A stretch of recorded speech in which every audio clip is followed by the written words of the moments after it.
Friends, ఈరోజు నేను మీతో ఒక చిన్న స్టోరీ చెప్పాలి. ఈ స్టోరీ విన్న తర్వాత మీరు మీ లైఫ్ని ఖచ్చితంగా కొంచెం డిఫరెంట్గా చూస్తారు. మీరు ఎప్పుడైనా అనుకున్నారా, నాకు అది లేదు, నేను పర్ఫెక్ట్ కాదు, నా లైఫ్లో ఏదో మిస్సింగ్ అని? ఈ స్టోరీ మీకోసమే. ఒక ఊరిలో ఒక వాటర్ మోసే అతను ఉండేవాడు. రోజుకి 2 కుండలు తీసుకుని చెరువు నుండి నీళ్లు మోసేవాడు. అందులో ఒకటి పర్ఫెక్ట్ కుండ, ఒక్క చుక్క నీరు కూడా కింద పడదు.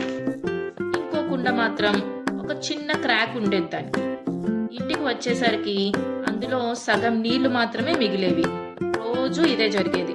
అలా కొన్ని ఏళ్ళు గడిచాక పర్ఫెక్ట్ కుండ ప్రౌడ్గా ఫీల్ అయ్యేది, నేను చాలా బెస్ట్ అని. కానీ ఆ క్రాక్ ఉన్న కుండ మాత్రం రోజు ఫీల్ అయ్యేది, నేనేమైనా వేస్టా, నేను బర్డెనా అని. ఒకరోజు అది తన ఓనర్తో అన్నది, నాకు చాలా బాధగా ఉంది, ప్లీజ్ నన్ను క్షమించు అని.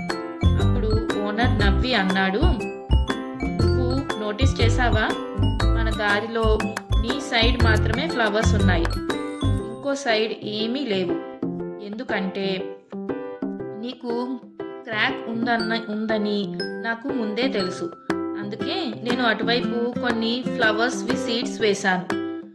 ప్రతిరోజు నువ్వు వాటికి నీళ్లు పోసావు. ఇక్కడున్న ఈ అందమంతా నీ వల్లే వచ్చింది. ఫ్రెండ్స్, మన లైఫ్లో కూడా అంతే. మనం పర్ఫెక్ట్ కాదు, అసలు ఎవరు పర్ఫెక్ట్ ఉండరు. మనందరి దగ్గర ఏదో ఒక క్రాక్ ఉంటుంది. మనం అనుకుంటాం, నేను సరిపోను, నా లైఫ్ వేస్ట్ అని.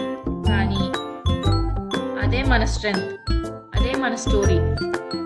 సో మీ లోపాన్ని హేట్ చేయకండి, మీ ఫ్లాని యాక్సెప్ట్ చేయండి. బికాస్ కరెక్ట్ పర్సన్కి తెలుసు నీ వాల్యూ ఏంటో. మీకున్న ఆ ఫ్లాయే మీ పవర్.